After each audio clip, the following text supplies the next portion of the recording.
Hi, my name is Malala, and I'm a girls' education activist, and I'm here in conversation with Tim. Hi, I'm Tim Cook, and I'm so happy to be here with Malala, and I'm the CEO of Apple. So, Tim, let's talk about the time that we first met, and how did you find it?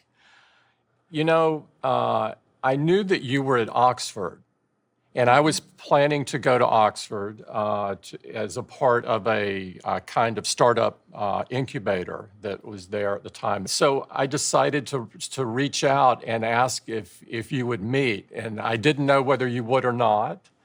And I was so grateful that you agreed to meet. And I remember walking away from our meeting thinking, just wow, you're amazing.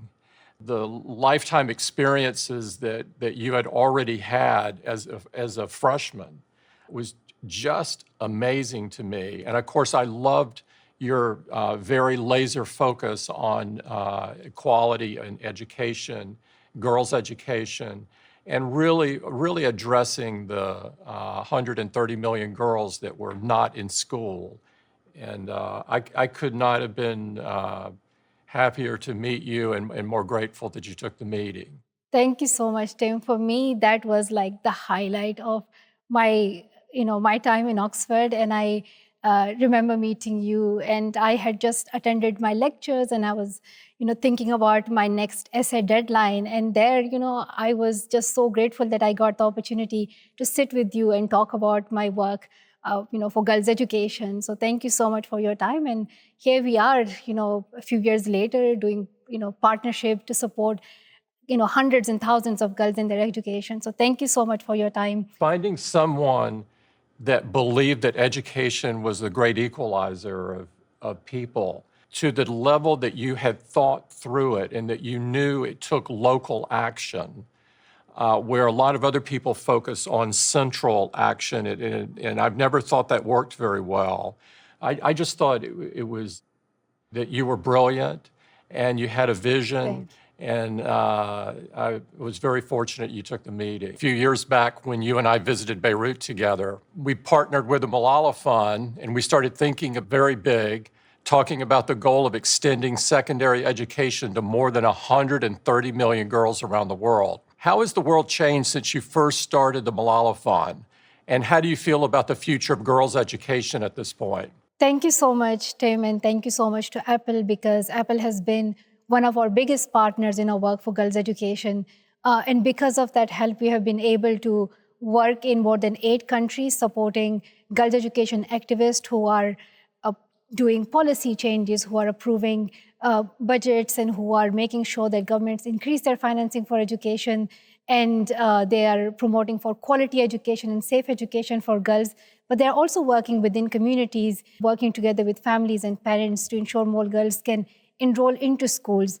So my understanding of education has been that, yes, we have seen progress over the past 20 years. It has been a steady and slow progress. However, things have changed drastically because of COVID. Malala Fund conducted a research which showed that 20 million more girls are at risk of losing their education. It's because these girls are now in their homes and they now have more family work to do. They are asked to do family chores, they're asked to become financial supporters for their family, or these girls are pushed into early child marriages, and many of these girls may never be able to return to school. This is something that we saw in the Ebola crisis as well. And this is the fear that I have for girls, that they will lose their education because of this pandemic. But also when we return to the normal, like what does it mean for girls? What does it mean for their education, especially now that we are shifting towards more education that is based on technology, more digital sort of education.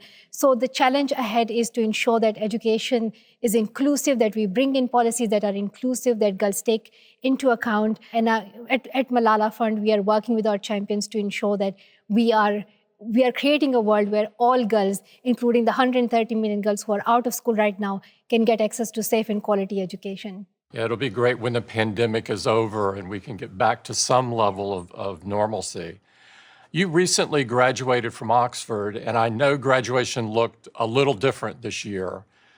What's something you've learned in your years in college, and what advice would you give to college students? My time at Oxford was incredible because this was the first time that I was interacting with people of my age, both girls and boys. Before that, I used to be at serious gatherings, and I was at a girls' school, so I hadn't even met boys of my age, and I was just limited to my house, and time is limited. But at Oxford, I got the opportunity to make more friends, to meet incredible people with intellectual wisdom, and they have helped me and nurtured me so much in that time. And Oxford is just beautiful. It has incredible colleges. Some of those colleges are 800 years old. So it's beautiful to sit on those libraries, to study, to spend time with your friends. And that is the time when you find yourself, when you find who you are, what you enjoy, what you like, and how you want to spend your time. So I loved my time there. Yeah, I hear that you're learning to code during the pandemic. So, how's that going? And what advice would you give to people who want to learn to code themselves? Well, thank you so much to your staff, Tim, because your staff at Apple are helping me in this coding. It is hard initially when you start doing it because you are introducing yourself to this new language, this new world, and you are like, what am I doing? What are functions and what are commands and what am I asking the computer to do? But it is incredible once you learn it that how the technology that is all around us, from iPhones to laptops, everything is just these simple commands, and then these technological tools are following those instructions and giving us those outcomes. And it's I'm thinking about developing games and developing different apps, so I need good luck with that.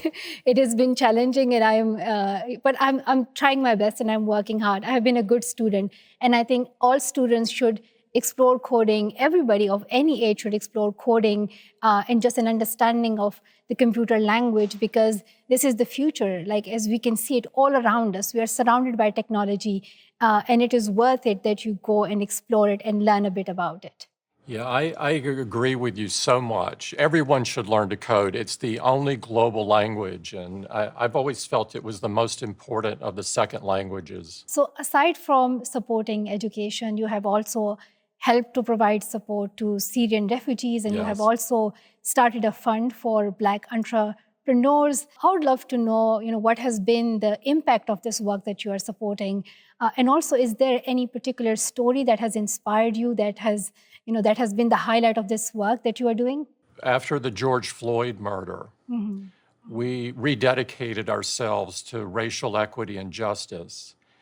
And we began to look to see what we could do that was uniquely Apple and really to make a difference in the world.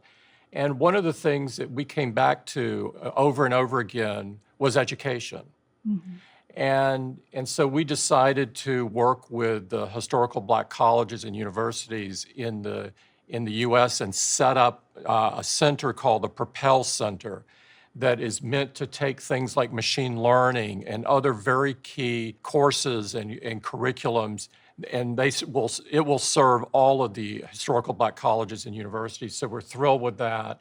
We set up a developer academy in Detroit. You visited the one that we've had in Brazil, and so you know firsthand what it's like there. We're really teaching someone not only to write code, but also to start a business, because this is like the fastest growing job segment that's out there. In fact, one of the stories, you ask about stories, one of the ones that really warms my heart was there's a guy from Alabama, which is my home state, Alandis Seals. And Alandis was a furniture delivery guy. And he went to one of our programs to learn coding that we do through a local nonprofit called Ed Farm. And in less than a year, he's now a software engineer and is working for a startup. And just hearing this and seeing what happens when somebody is given an opportunity to learn, and then combining with their own desire and drive, what it can turn into. It just makes my heart sing to think about it and hear about those kind of stories. I remember visiting the center in Brazil, but also one in France as well, and just meeting these young entrepreneurs and just seeing the incredible apps that they were developing was inspiring. And for me, it was just so beautiful to see young girls finding hope and finding future for themselves. And many of them were coming from very difficult backgrounds. So Yeah. I was wondering, like, was there a particular moment in your life when you became aware of the social injustices? Like, do you remember a particular moment where you decided that you also want to, become part of the change that you hope to see in the world? That's a good question. For me, it was an accumulation of events and feelings over a period of time. I grew up in the 60s, and Dr. Martin Luther King was really focused on racial equality at the time. And the sort of the teachings that you would learn if you studied him were very profound and really affected me deeply, not only when he was living, but even more so after his death.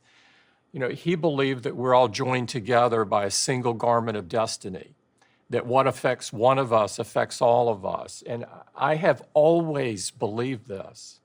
And whether it's racial equality or gender equality or equality for the LGBT community, to me, it all comes back to treating people with dignity and respect. Mm-hmm. And if we all just embrace that, obviously it would mean that everybody should get a quality education, because that's sort of a basic human right, I believe, that we all share. And so with every passing day, and this is still the case now in my life today, is you wind up seeing these injustices. And I wanted to sort of dedicate my life to trying to take an axe to these and getting rid of these. There's a limit to what one person can do, but if we can inspire other people to join, and you have done such a great job of this, to join the Thank you. movement, then I think that's a life well lived.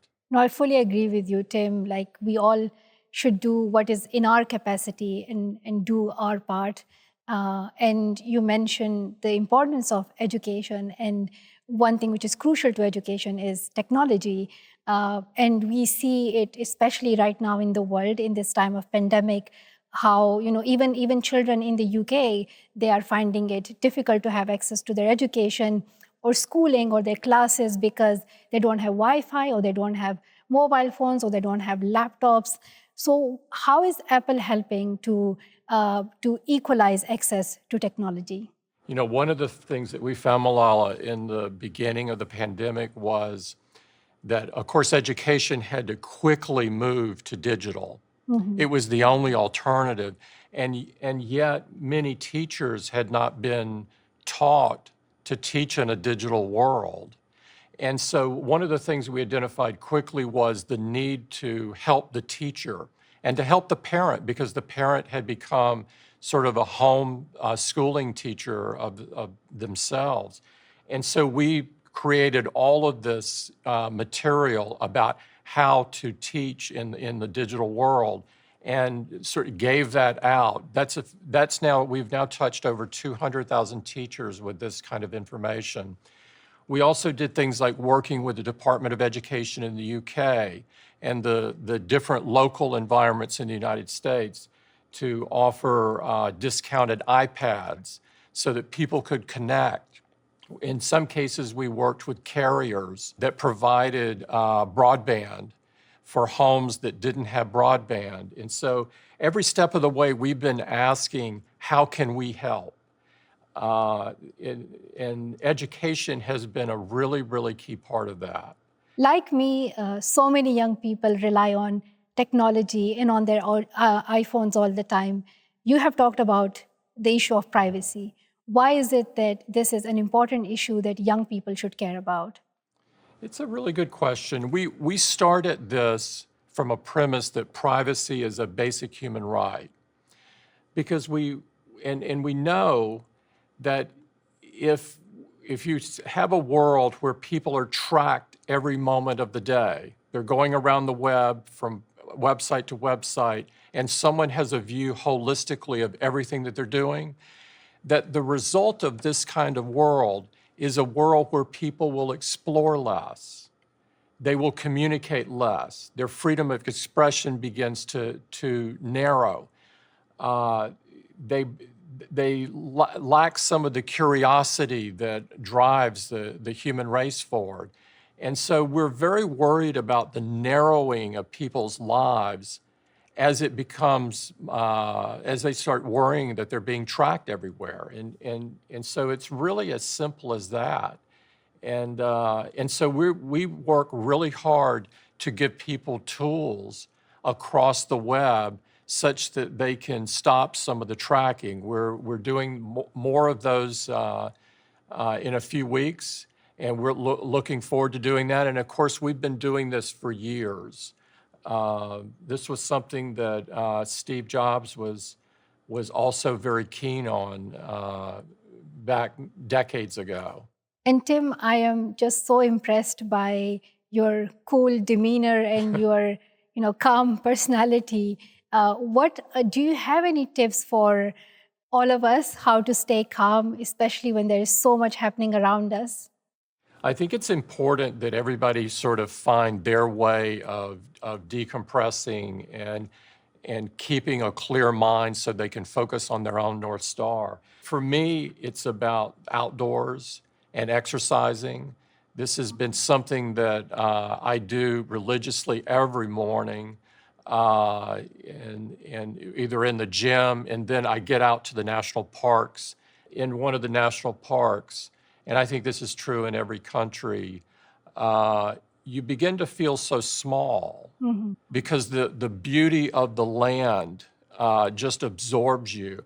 And I think it helps put in perspective and also keep you grounded in a way. What's something you've done during the pandemic to take a break and refresh? Well, other than binge watching shows, I have spent time with my family. It's because there was no option. I had to spend time with them.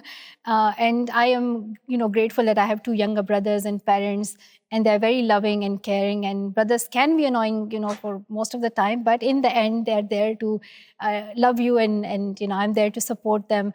Other than that, I just am, on these video calls with my friends and talking to them on phone. Some are in the UK, some are in Pakistan or in other countries, and technology is just keeping us all together.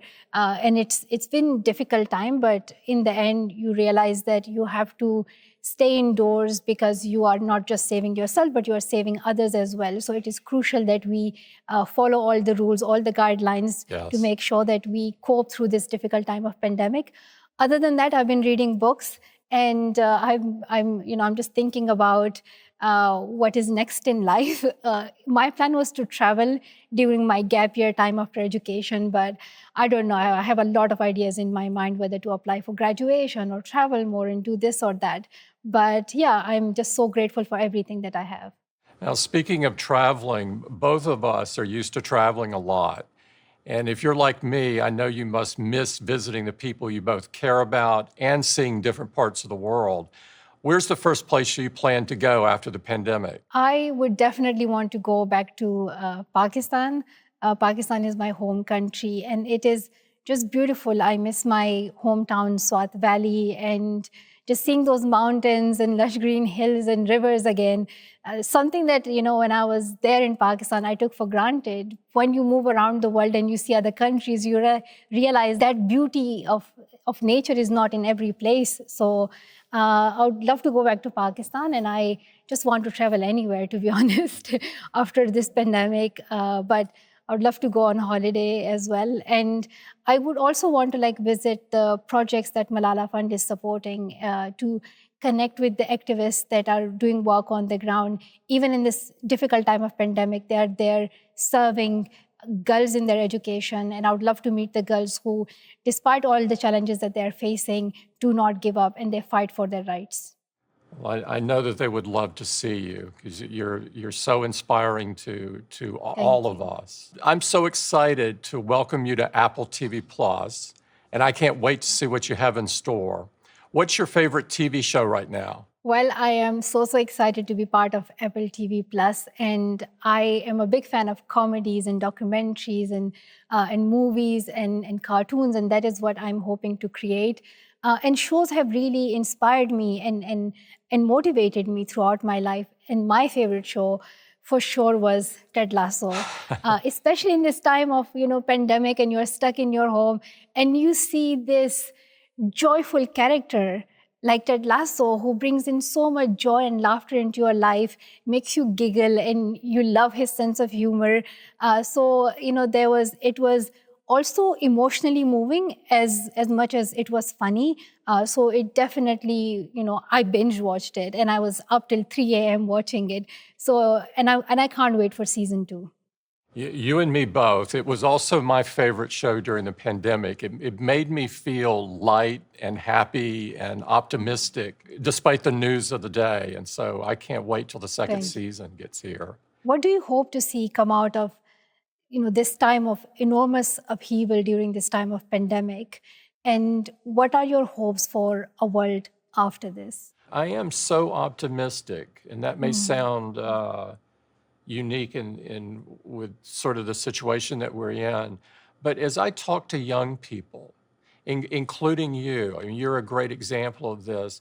I see Thank you. young people ready to address the major issues in the world. I see people that really care about making a difference and leaving the world better than they found it. And I think it's always up to the young to sort of drive everyone in a way. The young drives the trends. And, and so I could not be more enthusiastic by the young people I see involved in climate change, in obviously in your case in girls' education, racial equality and equity. I see it everywhere where young people are making a difference, and they refuse to not be heard and refuse to just accept things as they are today. And so when I talk to young people, I couldn't help but be incredibly optimistic. Well, you are also an inspiration to so many young people, and you inspire them to believe in themselves, that they can have a future for themselves, and so they keep going. So you have an incredible role to play. And I would love to know, that you have invested so much in particular in girls' access to education and in technology. Why has it been important to you? We've always viewed that education is the great equalizer of people. And it's been clear that there's this gender gap in coding in particular, where as you look at, as time goes through the educational process, there are fewer and fewer girls that are involved in computer science and so forth. And so we want to fix that.